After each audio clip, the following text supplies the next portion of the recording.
Welcome to BV9 news. ముందుగా headlines చూద్దాం. సాక్షి TV anchor Kommineni శ్రీనివాసరావుకు 14 రోజుల జ్యుడిషియల్ రిమాండ్. అమరావతి మహిళల అనుచిత వ్యాఖ్యల కేసులో అరెస్ట్. సోమవారం హైదరాబాద్ లో కొమ్మినేనిని అదుపులోకి తీసుకున్న పోలీసులు.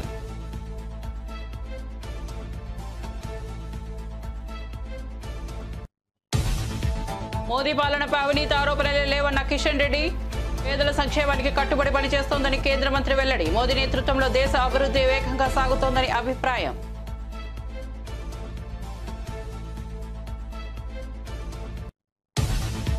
విశాఖపట్నంలో పల్లా సింహాచలం చిత్రపటానికి ఘన నివాళులు. పాల్గొన్న మంత్రి లోకేష్, స్పీకర్ అయ్యన్న పాత్రుడు, ఎంపీ శ్రీభరత్. ఉత్తరాంధ్ర నేతలు, టీడీపీ నాయకులు, ఆయన సేవలను స్మరించుకున్న నేతలు. పల్లా సింహాచలం ఆత్మకు శాంతి చేకూరాలనే ఆకాంక్ష.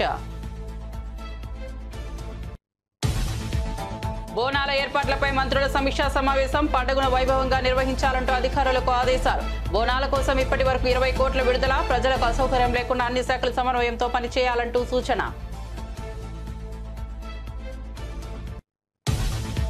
ప్రతి బోనంపై జై తెలంగాణ రాయాలని సూచించిన ఎమ్మెల్సీ కవిత. హలోకు బదులుగా జై తెలంగాణ అనే అభ్యాసం అలవర్చుకోవాలన్న పిలుపు.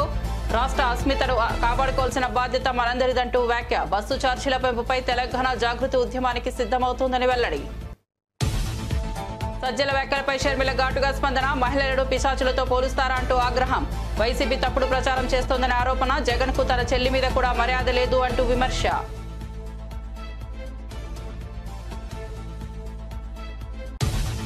ఇక వార్త వివరాల్లోకి వెళ్తే, మాజీ ఎమ్మెల్యే పల్లా సింహాచలం చిత్రపటానికి మంత్రి నారా లోకేష్ ఘనంగా నివాళులు అర్పించారు. విశాఖపట్నంలో జరిగిన ఈ కార్యక్రమంలో స్పీకర్ అయ్యన్న పాత్రుడు, ఎంపీ శ్రీభరత్, హోంమంత్రి వంగల్పూడి, సాంఘిక సంక్షేమ శాఖ మంత్రి డోలా బాల వీరాంజనేయ స్వామి పాల్గొన్నారు. ఉత్తరాంధ్ర ప్రాంతానికి చెందిన పలువురు ఎమ్మెల్యేలు, ప్రజాప్రతినిధులు, టీడీపీ నాయకులు ఈ కార్యక్రమానికి హాజరై పల్లా సింహాచలం సేవలను గుర్తు చేసుకున్నారు. ఆయన ప్రజల కోసం చేసిన కృషిని కొనియాడుతూ వారి ఆత్మకు శాంతి చేకూరాలని ఆకాంక్షించారు.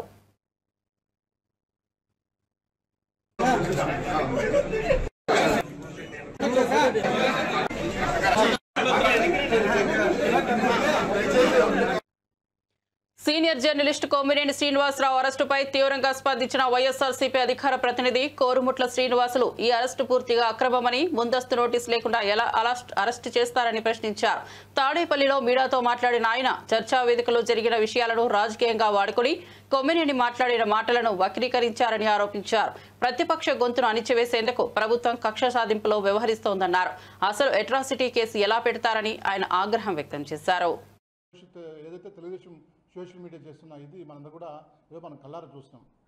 దాన్ని ఆపాదిస్తూ ఆ నిందలు మా నాయకుడు జగన్మోహన్ రెడ్డిపై మోపడానికి వాళ్ళు తీవ్రమైన కృషి చేస్తున్నారు. ఈరోజు ఇది జరిగిన సంఘటన దాదాపు 24 అవర్స్.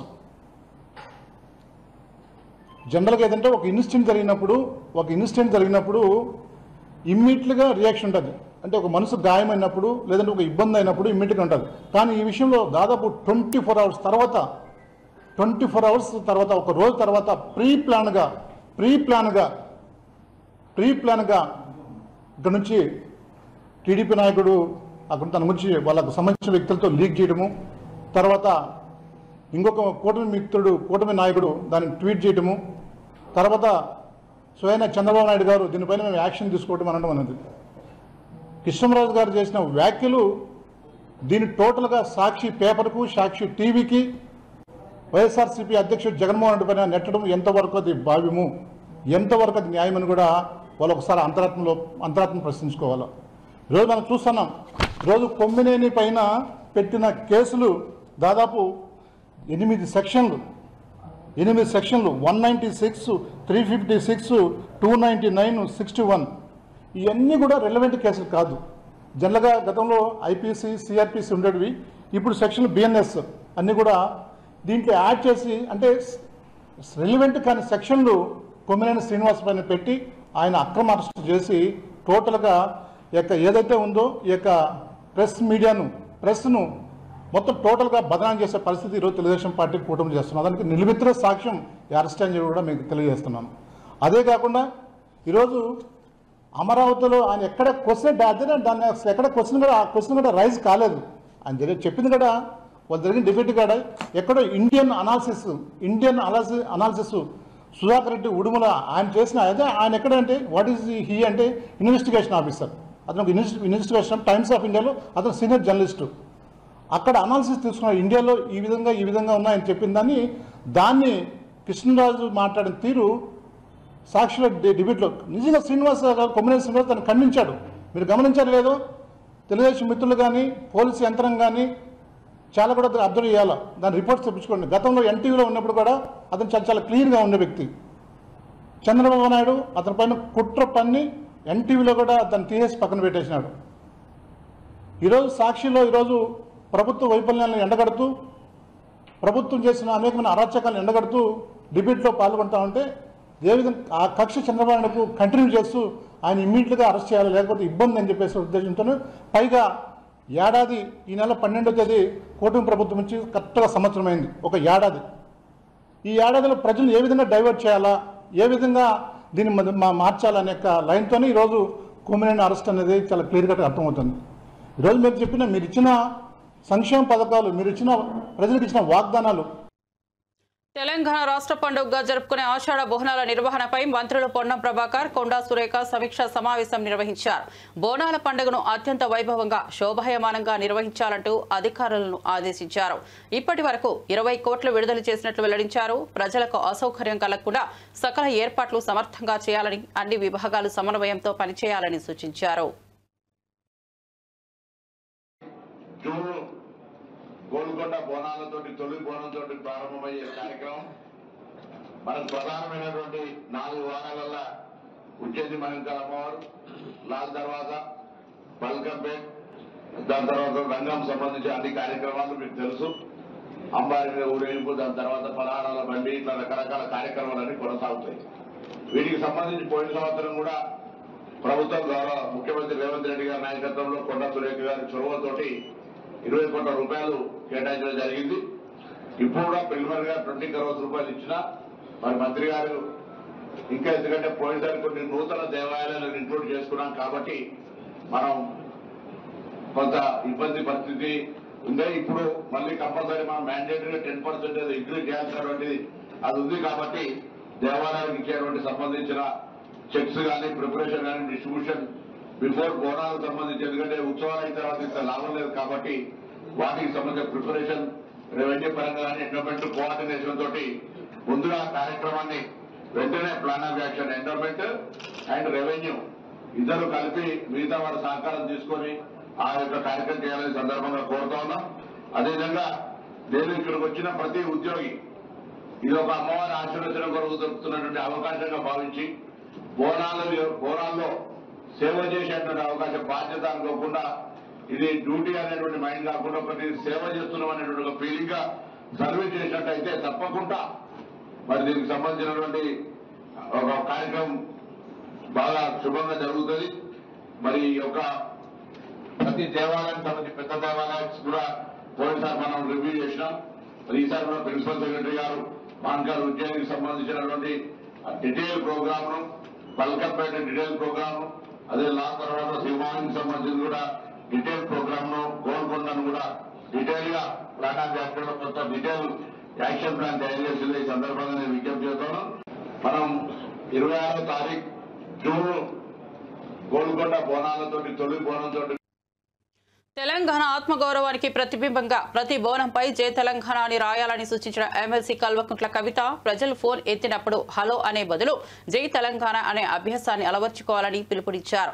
రాష్ట్ర అస్మితను మనమే కాపాడుకోవాలన్నారు. ఇక పెరిగిన బస్ ఛార్జీలపై తెలంగాణ జాగృతి ఉద్యమానికి సిద్ధమవుతోందని వెల్లడించారు. ఉచిత బస్సు పథకం పెట్టమని మేము అడగలేదు, కానీ పెంపు తతంగాన్ని ప్రజలపై మోపవద్దని ప్రభుత్వంపై విమర్శలు గుప్పించారు. తెలంగాణ ఐడెంటిటీని, తెలంగాణ అస్తిత్వాన్ని కాపాడడం కోసం ఉండాలి. ఫర్ ఎగ్జాంపుల్ ఇప్పుడు చూడండి, ఈ మంత్ ఎండ్ నుంచి హైదరాబాద్లో బోనాలు స్టార్ట్ అవుతాయి. మనం బోనం ఎత్తినమంటేనే జై తెలంగాణ అన్నట్టు లెక్క, ఎందుకంటే వేరే ఆలోచనే లేదు. కానీ నా రిక్వెస్ట్ మీ అందరితో, ఈసారి మీ గల్లీలలో జరిగే ప్రతి బోనం మీద కూడా ఎక్కడ అవకాశం ఉంటే అక్కడ జై తెలంగాణ అని రాపియండి. మనం మళ్ళొక్కసారి మన ఐడెంటిటీని అసర్ట్ చేయాల్సిన టైం వచ్చింది. మనందరం కూడా పట్టం బండ్లు వేసుకొని బయలుదేరుతాం. ప్రతి పట్టం బండి మీద కూడా జై తెలంగాణ అని రాసుకుందాం. ఫోన్ ఎత్తినామనుకో హాయ్ హలో అనే బదులు జై తెలంగాణ అనడం స్టార్ట్ చేద్దాం. It should become a trend. We should be proud as Telanganites to say జై తెలంగాణ. దాన్ని మరిపించేటటువంటి ప్రయత్నం చేస్తున్నారు. కాబట్టి అట్లా కాకుండా దాన్ని కాపాడుకొని ముందు తరాల వాళ్ళకి ఇవ్వాల్సిన బాధ్యత మనదే ఉన్నది. నేను బతుకమ్మ కోసం ఉద్యమం చేసినప్పుడు ఎంతసేపు నేను స్కూళ్ళల్లో బతుకమ్మ చేస్తుంటే, ఎందుకంటే స్కూళ్ళల్లో అప్పుడు చిన్నపిల్లలుగా 3వ తరగతి 4వ తరగతిలో ఉన్న ఆడపిల్లలకి మగపిల్లలకి బతుకమ్మ గురించి అర్థమైతే మీరైతే 100 years బతుకుతారు కదా, ఇంకొక 100 years మన బతుకమ్మ ఫెస్టివల్ ఉంటుంది అన్నది మన philosophy. So we should work on that. ఒక పక్క మన కోర్ ఐడియాలజీ అయినటువంటి కల్చర్ మీద పనిచేస్తూనే ఇంకొక పక్క కరెంట్ పొలిటికల్ సినారియోలో ప్రస్తుతం జరుగుతున్నటువంటి ఇబ్బందుల మీద కూడా మనం పనిచేయాలి. ఉదాహరణకు మొన్న మెట్రో రేట్లు పెంచిండ్రు. ఖచ్చితంగా మెట్రో రేట్లు పెంచితే రేపటి నాడు హైదరాబాద్ జాగృతి పెద్ద ఎత్తున ఉద్యమం చేయాల్సిందే దాని మీద. ఇవాళ బస్ రేట్లు పెంచిండ్రు. ఖచ్చితంగా దాని మీద తెలంగాణ జాగృతి ఉద్యమం చేస్తుంది. ఎందుకంటే మొన్నటిదాకా 1100 ఉన్న బస్ పాస్ ఇవాళ 1400 చేసిండ్రు. అవసరం? స్టూడెంట్స్ బేర్ చేయగలుగుతారా? అఫోర్డ్ చేయగలుగుతారా? ఈ గవర్నమెంట్ని మనం ఏమైనా అడిగినామా ఫ్రీ బస్ ఇవ్వండి ఫ్రీ బస్ ఇవ్వండి అని? ఒక పక్క ఫ్రీ బస్ ఇచ్చినట్టే ఇచ్చి ఇంకో పక్క రేట్లు పెంచితే దాని అర్థమైంది అంటే కుడి చేతితో ఇచ్చి ఎడమ చేతితో వెనక్కి తీసుకున్నట్టే కదా. అంటే ఎవరిని ఉల్లు బనాయిస్తారు హైదరాబాద్ భాషలో చెప్పాలంటే? ఎందుకోసం చేస్తారు? సీనియర్ జర్నలిస్ట్ కోమినేని శ్రీనివాసరావును పోలీసులు మంగళగిరి కోర్టులో హాజరుపరిచారు. వివాదాస్పద వ్యాఖ్యల కేసులో అరెస్ట్ అయిన ఆయనను న్యాయ ప్రక్రియలో భాగంగా కోర్టుకు తీసుకెళ్లారు. కోమినేని అరెస్టును కొందరు అక్రమం, ప్రెస్ ఫ్రీడంపై దాడిగా అభివర్ణిస్తున్నారు. రాజకీయ వాతావరణం వేడెక్కిన నేపథ్యంలో ఈ ఘటనపై వివిధ రాజకీయ పార్టీలు స్పందిస్తున్నాయి.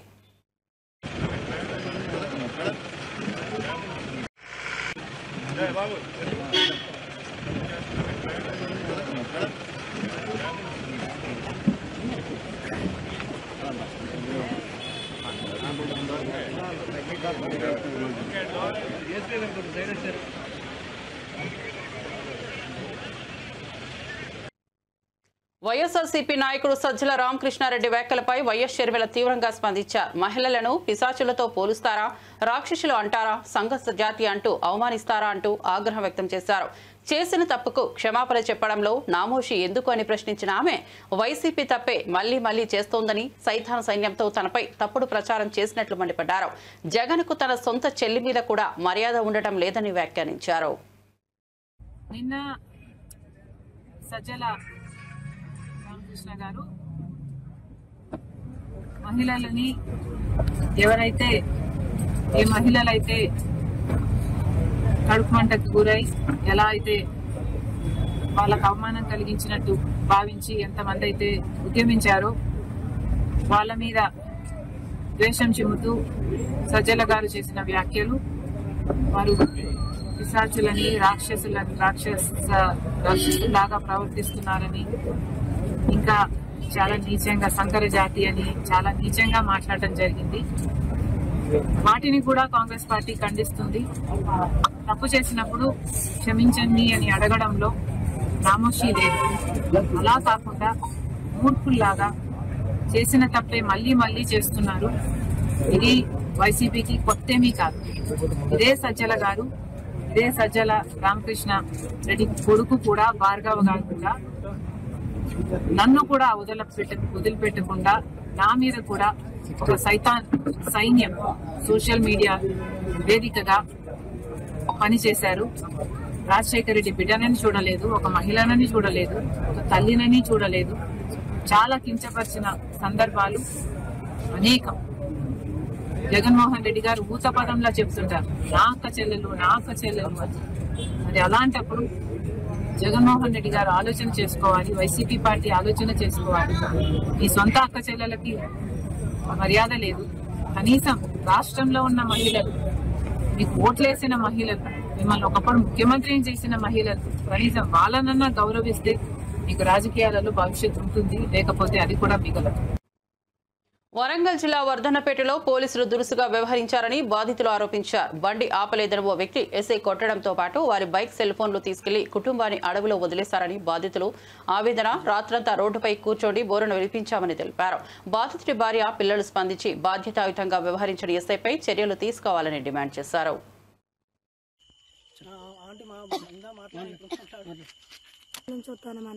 ఇంటికాడ కొంచెం డిస్కషన్ అయ్యి, ఫ్యామిలీలో డిస్కషన్ అయ్యి, సరే ఇక్కడ ఉండే లొల్లు ఎక్కువ అవుతుంది కదా, అమ్మ వాళ్ళ ఇంటికి పోదాం బా అని వస్తాను. మా పాప నేను వర్ధనపేట దాకా బస్కి వచ్చినాం. మా ఆయన ఉన్న మా కొడుకు బండి మీద వచ్చిళ్ళు. వర్ధనపేటకు వచ్చినప్పుడు మమ్మల్ని ఎక్కించుకొని ఆ బండి మీద వచ్చేస్తాను. వర్ధనపేట కట్ట మీదకి వచ్చినాక ఇక్కడ పోలీసులు అడ్డేసింది. ఆపినప్పటికీ మేము ఫ్యామిలీతో ఉన్నా సార్ అని నా భర్త 2-3 సార్లు చెప్పిండు. అయినా కూడా వినకుండా ఇంకో సిఐ బండికి అడ్డం మొత్తం కాలడ్డం పెట్టింది సార్. కాలడ్డం పెట్టడంతో బండి ఆగిపోయింది. బండి ఆపుడుతోనే చేయి చేసుకున్నాడు. అరే లంచోడుక దిగురా బండి దిగురా అని చేయి చేసుకున్న వెంటనే నా పిల్లలు ఒకటే ఏడుస్తారు సార్. ఏడ్చేటప్పుడు నేను బండి దిగిన అన్నయ్య ఇంటికాడ గొడవ అయింది. మేము ప్రాణభయం మీద బయటకు వచ్చినాము. మా అమ్మ వాళ్ళ ఇంటికి వెళ్తానము. మీ దండం పెడతా కాలు మొక్తా. మా ఆయన తాగే ఉన్నాడు.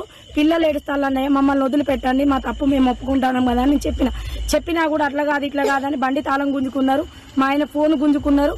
పిల్లలు ఒకటే ఏడుస్తా అంటే కూడా నేను ఎంత బతలాడి కాళ్ళ మీద పడి కాళ్ళు మొక్కుతా అంటే కూడా వినకుండా ఇష్టం ఉన్నట్టు మాట్లాడతాను సార్. మాట్లాడుతా అంటే కూడా మా ఆయనే అన్న మీ దండం పెడతా కాళ్ళు మొక్కుతా. ఇంట్లో పరిస్థితి బాగాలేక నేను పిల్లలను తీసుకొని వచ్చిన. నేను తాగున్నా అని చెప్తాను కదంటే నువ్వు ఊదు అన్నారు. 2-3 సార్లు ఊదినా కూడా ఊదేది కరెక్ట్ రాలేదు.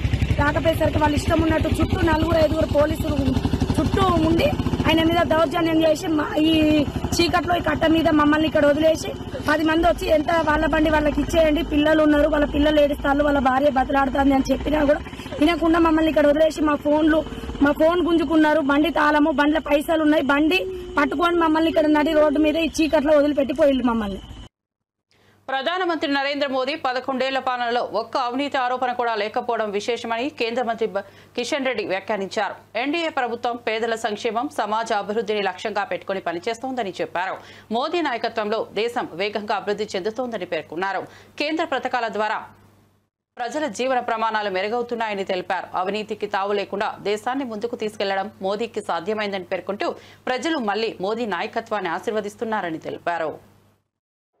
నరేంద్ర మోడీ గారు అధికారంలోకి వచ్చినటువంటి ఈ 11 సంవత్సరాలలో అన్ని రంగాలలో కూడా అది గ్రామీణ ప్రాంతం కానీ, లేకపోతే మౌలిక వసతులు కానీ, బడుగు బలైన వర్గాల ప్రజలు కానీ, అన్ని రంగాలలో కూడా దేశం మరి ముందుకు తీసుకెళ్తున్నటువంటి పరిస్థితి మనకు స్పష్టంగా కనిపిస్తుంది. అన్ని వర్గాలకు న్యాయం చేయాలి, అన్ని వర్గాల ప్రజలకు సంక్షేమ ఫలాలు అందాలి అనేటువంటి లక్ష్యంతో సబ్కే సాత్ సబ్కా వికాస్ అనేటువంటి ఆలోచన విధానంతో నరేంద్ర మోడీ గారి ప్రభుత్వం ముందుకెళ్తా ఉంది. స్వాతంత్రం వచ్చిన తర్వాత 11 సంవత్సరాలు పరిపాలించిన తర్వాత కూడా ₹1 అవినీతి జరిగిందని ఈ దేశంలో ఏ రాజకీయ పార్టీ కానీ, మా ప్రత్యర్థులు కానీ, లేక ఏ మీడియా కానీ ఈరోజు ఆరోపించేటువంటి పరిస్థితి లేదు. కమిట్మెంట్తో, నీతి నిజాయితీతో, ఒక సమర్థవంతమైనటువంటి పాలనతో నరేంద్ర మోడీ గారి ప్రభుత్వము, ఎన్డీఏ ప్రభుత్వము ఈ దేశంలో అద్భుతంగా పరిపాలన చేస్తున్న విషయాన్ని మనం చేస్తా ఉన్నాను. యావత్ ప్రపంచ దృష్టిని ఈరోజు భారతదేశం ఆకర్షిస్తున్న విషయం. ప్రపంచమంతా కూడా అనేక విషయాలలో భారతదేశం గురించి చర్చించుకుంటున్నటువంటి పరిస్థితి ఈరోజు మనకు స్పష్టంగా కనిపిస్తూ ఉంది. నేడు మోడీ గారి నాయకత్వంలో సేవ, సుపరిపాలన, పేదలు, అణగారిన వర్గాలకు పెద్దపీట వేస్తూ ఈరోజు 11 సంవత్సరాలుగా పరిపాలన చేస్తూ ఉన్నాం. ముఖ్యంగా 4 సెక్టార్స్ వెల్ఫేర్ యాక్టివిటీలో 4 సెక్టార్స్ను నరేంద్ర మోడీ గారి ప్రభుత్వం మరి దృష్టిలో పెట్టుకొని పనిచేస్తూ ఉంది. పేద ప్రజలు, రైతులు, మహిళలు, యువకులు, ఈ 4 సెక్టార్స్ను కేంద్ర ప్రభుత్వం దృష్టిలో పెట్టుకొని అనేక రకాల కార్యక్రమాలు తీసుకోవడం జరిగింది. మీకు అందరికీ తెలుసు, భారత్లో జరిగినటువంటి పురోగతి కారణంగా ఈరోజు భారతదేశము జపాన్ లాంటి దేశాన్ని కూడా అధిగమించి ప్రపంచంలో 4వ అతిపెద్ద ఆర్థిక వ్యవస్థగా ఈరోజు భారతదేశం అవతరించింది. దేశ ప్రజల సహకారంతో, దేశంలో ఉన్నటువంటి అన్ని ప్రజల యొక్క సహకారంతో నటుడు ఎమ్మెల్యే బాలకృష్ణ చేసిన వ్యాఖ్యలపై మాజీ మంత్రి ఆర్కే రోజా తీవ్రంగా మండిపడ్డారు. ఆడపిల్ల కనిపిస్తే ముద్దైనా పెట్టాలి లేదా కడుపైనా చేయాలి అనే వ్యాఖ్యలు అత్యంత అశ్లీలంగా, అవమానకరంగా ఉన్నాయని ఆమె ఆగ్రహం వ్యక్తం చేశారు. ఇటువంటి మాటలు ప్రజాప్రతినిధులకు తగవని, మహిళలను గౌరవించాలంటూ రోజా సూచించారు. వెంటనే ప్రజల్ని, మహిళల్ని క్షమించాలంటూ డిమాండ్ చేశారు. మహిళలను అవమానించే ఈ రకమైన వ్యాఖ్యలు తక్షణమే వెనక్కు తీసుకోవాలని కోరారు. మా నియోజకవర్గంలో కూడా ఒక చిన్న పాపని రేప్ చేసి చంపేసి పూర్తి చేస్తే దాన్ని మాయ చేయాలని ఎస్పీని అందరినీ ఇక్కడికి పంపించడం జరిగింది. గ్రామస్తులంతా తిరగబడితే ఆ రోజు మేమంతా కూడా వెళ్లిన సందర్భం మీరు చూశారు. అప్పుడు విధిలేక అక్కడికి వచ్చి డబ్బులు ఇచ్చేసి చేతులు దులుపుకొని వెళ్ళిందే తప్ప ఇక మీదట ఇలాంటివి జరగకుండా కఠినతరంగా మరి శిక్షలు అమలు చేస్తాం, తప్పు చేసిన వాడు ఎంతటి వాడైనా వదిలిపెట్టము అన్నట్టుగా ఆవిడ ముందుకు వెళ్లాల్సింది పోయి అప్పటి నుంచి ఇంకా ఎక్కువ అవుతూ పోతున్నాయి. ఈరోజు అనంతపురం విషయం చూస్తే ప్రతి ఒక్కరికి కూడా హృదయం ద్రవించిపోతుంది. ఒక ఇంటర్ చదువుతున్న తన్మయ్య అనే గిరిజన అమ్మాయి 6 రోజుల ముందర కనిపించకుండా పోయిందని వాళ్ళ తల్లిదండ్రులు కంప్లైంట్ ఇస్తే, కంప్లైంట్ ఇవ్వడానికి పోలీస్ స్టేషన్కి వచ్చిన వాళ్ళని ఎంత అవమానంగా వాళ్ళు బిహేవ్ చేశారు. ఆ కేసును ఎందుకు పట్టించుకోకుండా అలా పడేయటం వల్లే 6 రోజుల తర్వాత ఆ అమ్మాయి శవమై దొరికింది. అలాగే మీరు చూస్తే పరిటాల సునీత గారి ఒక మహిళ, ఆవిడ నియోజకవర్గంలో ఒక మైనర్ బాలికని 14 మంది తెలుగుదేశం పార్టీ వాళ్ళు కంటిన్యూస్ గా రేప్ చేసుకుంటూ ఉంటే సాక్షి టీవీ, సాక్షి ఛానల్ దాన్ని బయట పెట్టింది. వాళ్ళని అరెస్ట్ చేయకుండా ఈరోజు ఆ కుటుంబం మొత్తం ఆ ఊరు వదిలేసి వెళ్లే పరిస్థితి ఏర్పడింది. ఆడపిల్ల ప్రాణాలు తీయటం, మానాలు తీయటం వీళ్ళకి సహజమైపోయింది. దానికి హోంమంత్రి గారు అండగా నిలబడటం అనేది సిగ్గుచేటు. ఇవన్నీ జరుగుతుంటే ఎక్కడ తమ తప్పులు బయటపడతాయో అని ఈరోజు వాళ్ళు చేస్తున్న డైవర్షన్ పాలిటిక్స్ మనం ఒకసారి గమనించాలి. ఎందుకంటే ఇదే పవన్ కళ్యాణ్ గారు అధికారంలో రావటానికి ముందు మహిళలకి నేను అండగా ఉంటాను, మహిళలకి ఇబ్బందికరమైన ఏవి చేసినా ప్రభుత్వాన్ని నిలదీస్తాను, తప్పు చేసిన వారిని శిక్షిస్తానని మాట్లాడిన పవన్ కళ్యాణ్ గారు ఈ రాష్ట్రంలో ఎక్కడ మహిళలకు అన్యాయం జరిగినా ఈ రోజుటి వరకు నోరు తెరవలేదు. తప్పు చేసిన వారిని శిక్షించమని ప్రభుత్వం మీద ఒత్తిడి తీసుకురాలేదు. అది అనంతపురైనా, పిఠాపురమైనా, తిరుపతి అయినా. అమరావతిపై జర్నలిస్టు కృష్ణంరాజు చేసిన వ్యాఖ్యలు మరోసారి దుమారం రేపాయి. తన మాటలకు ఆధారాలున్నాయని చెబుతూ ఓ యూట్యూబ్ ఛానల్ ద్వారా వీడియో రిలీజ్ చేశారు. పత్రికల్లో వచ్చిన కథనాలను చూపిస్తూ తన వ్యాఖ్యలకు సమర్థన ఇచ్చే ప్రయత్నం చేశారు. అయితే కృష్ణంరాజు ప్రస్తుతం అజ్ఞాతంలో ఉండటం గమనార్హం. ఈ వ్యవహారంపై అధికార, విపక్ష పార్టీల నుంచి తీవ్ర విమర్శలు వెలువెత్తుతున్నాయి. కృష్ణంరాజు వ్యాఖ్యలు రాజకీయంగా పెద్ద చర్చనీయాంశంగా మారాయి. మరి ఆయన మరోసారి మళ్లీ స్పందిస్తారా అనే ఉత్కంఠ కొనసాగుతోంది.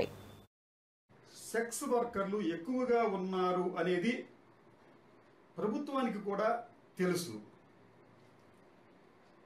అయితే అమరావతి చుట్టుపక్కల ప్రాంతాలతో పాటు ఆంధ్రప్రదేశ్లో కూడా సెక్స్ వర్కర్ల సంఖ్య దేశంలోనే అగ్రస్థానం లేదా 2వ స్థానంలో ఉంది. 2024 లెక్కల ప్రకారం 1,33,000 మంది సెక్స్ వర్కర్లు ఉన్నట్లుగా జాతీయ సంస్థలే ప్రకటించాయి. అయితే నేను అమరావతిని మనం పవిత్రంగా ఉంచుకోవాలి, దేవతల రాజధాని కాదు అది మనం అంటున్నాం కాబట్టి అక్కడ ఇటువంటి సామాజిక సమస్యలు ఉంటే వాటిని కూడా నిర్మూలించుకోవాలి అనే ఉద్దేశంతో చేసిన కామెంట్ అనేది అది దుమారంగా మారింది.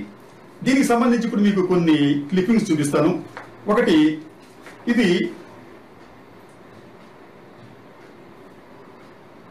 వన్ ఇండియా అనే ఒక పత్రికలో వచ్చిన వార్తది. ఈ వార్త హెడ్డింగ్ ఏమిటంటే అమరావతి పంచాయతీరాజ్ గెస్ట్ హౌస్ లో వ్యభిచారం, బెజవాడ యువతల అరెస్ట్. ఇది ఆ పత్రిక ఇచ్చిన కథనం. ఆ తర్వాత ఇది చాలా ఇంపార్టెంట్ కథనం. ఇది ఈ ఎవిడెన్స్ ఏమిటంటే అమరావతి పేరుతో కొన్ని వెబ్సైట్స్ వెలిసి వాళ్ళు కాల్ గర్ల్స్ ని మీకు పంపిస్తాము అంటూ అనేక ప్రకటనలు వెబ్సైట్లో అంటే ఆన్లైన్ ద్వారా ఇస్తున్నారు. వీటి సారాంశం ఏంటంటే book A call girl in Amaravati and escort service 24/7 ఇట్లాగనమాట. అయితే అమరావతిలో ఇటువంటి అసాంఘిక కార్యకలాపాలు జరుగుతుంటే ప్రభుత్వానికి కానీ సంబంధిత అధికారులకు కానీ ఏమీ తెలియటం లేదా? అయితే ఈ అమరావతి అనేది ఎక్కడ అమరావతి? ఆంధ్రప్రదేశ్ అమరావతి లేదా మహారాష్ట్రలో అమరావతి లేదా ఇంకో రాష్ట్రంలో అమరావతి అనేది పక్కన పెడితే, అమరావతి అనేది మనకు దేవతల రాజధానిగా భావిస్తున్నప్పుడు అమరావతి పేరుతో జరుగుతున్న ఇటువంటి అసాంఘిక కార్యకలాపాలను నివారించడానికి ప్రభుత్వాలు ఎందుకు ప్రయత్నించడం లేదు? మూడవ మీకు పేపర్ కటింగ్ ఏంటంటే, ఇది స్వయంగా సాక్షి పత్రికలో వచ్చిన వార్త. ఈ వార్త సారాంశం ఏంటంటే, రాజధాని ప్రాంతంలో హైటెక్ వ్యభిచారం కలకలం రేపుతోంది. హైటెక్ వ్యభిచారంపై పోలీసు వర్గాల నిఘా. ఇది ఎక్కడండి? ఇది రాజధాని ప్రాంతంలో. నేను చెప్పింది ఏంటి? రాజధాని పరిసర ప్రాంతాల్లోని నేను చెప్పాను అక్కడ. తర్వాత ఇది మరో ముఖ్యమైన క్లిప్పింగ్. ఇది డక్కన్ క్రానికల్లో వచ్చింది, ఒకసారి చూడండి. అది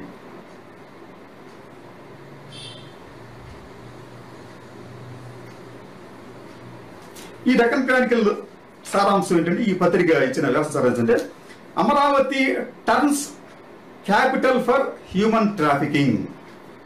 Amaravati turns capital for human trafficking అంటే అమరావతి అనేది మానవ అక్రమ రవాణాకు, మానవ అక్రమం అంటే సహజంగా మహిళల గురించి, అక్రమ రవాణాకు కేంద్రంగా అనలేదండి. అఖండ 2 షూటింగ్ లో 4 డిగ్రీల చలిలో కీలక సీన్ చిత్రీకరించిన అనుభవాన్ని నందమూరి బాలకృష్ణ పంచుకున్నారు. అందరూ జాకెట్లు ధరించి వణికిపోతున్నా తాను మాత్రం ఎలాంటి రక్షణ లేకుండా తన తండ్రి ఎన్టీఆర్ కు తలుచుకుంటూ ఆ సీన్ పూర్తి చేశారని చెప్పారు. నటుడిగా తన కట్టుబాటును ఎలాంటి పరిస్థితుల్లోనైనా పనిచేయగల శక్తిని చూపించేందుకు ఇదొక ఉదాహరణగా నిలిచిందన్నారు. బాలకృష్ణ భావోద్వేగం, తండ్రి పట్ల ఉన్న గౌరవం అభిమానులను ఆకట్టుకుంటోంది.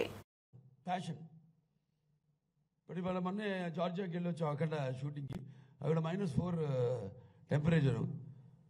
మన నాకు ఇచ్చింది ఆ పైన ఒక చిన్న ఇది కింద పంచే పని చేస్తాను. ప్యాషన్. ఇప్పుడు ఇవాళ మొన్నే జార్జియాకి వెళ్ళొచ్చాం అక్కడ షూటింగ్కి. అక్కడ -4 టెంపరేచరు. మన నాకు ఇచ్చింది ఆ పైన ఒక చిన్న ఇది కింద పంచే పైన ఏమో సీవ్లెస్ ఇవి ఇచ్చారు. అని నిలబడి ఉన్నాను.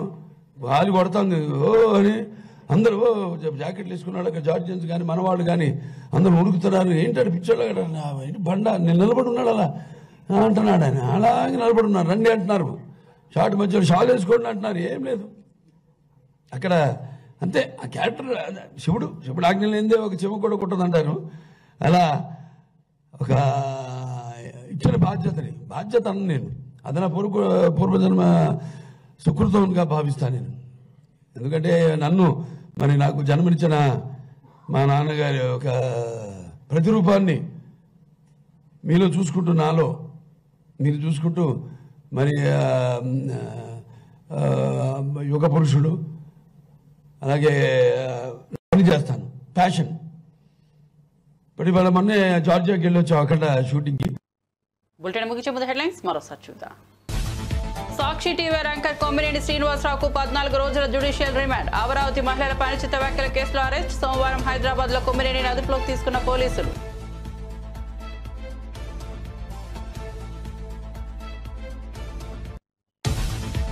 మోదీ పాలనపై అవినీతి ఆరోపణలు లేవన్న కిషన్ రెడ్డి. పేదల సంక్షేమానికి కట్టుబడి పనిచేస్తోందని కేంద్ర మంత్రి వెల్లడి. మోదీ నేతృత్వంలో దేశ అభివృద్ధి వేగంగా సాగుతోందని అభిప్రాయం.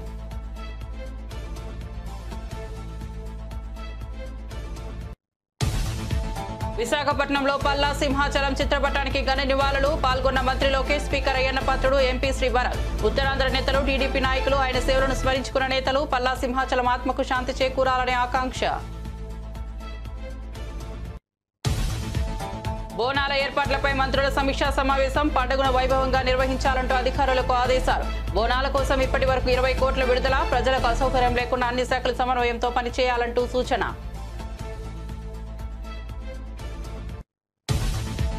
ప్రతి బోనంపై జై తెలంగాణ రాయాలని సూచించిన ఎమ్మెల్సీ కవిత హలోకు బదులుగా జై తెలంగాణ అనే అభ్యాసం అలవర్చుకోవాలన్న పిలుపు. రాష్ట్ర అస్మితను కాపాడుకోవాల్సిన బాధ్యత మనందరిదంటూ వ్యాఖ్య. బస్సు ఛార్జీల పెంపుపై తెలంగాణ జాగృతి ఉద్యమానికి సిద్ధమవుతోందని వెల్లడి. సజ్జల వ్యాఖ్యలపై షర్మిల ఘాటుగా స్పందన. మహిళలను పిశాచులతో పోలుస్తారా అంటూ ఆగ్రహం. వైసీపీ తప్పుడు ప్రచారం చేస్తోందనే ఆరోపణ. జగన్ కు తన చెల్లి మీద కూడా మర్యాద లేదు అంటూ విమర్శ.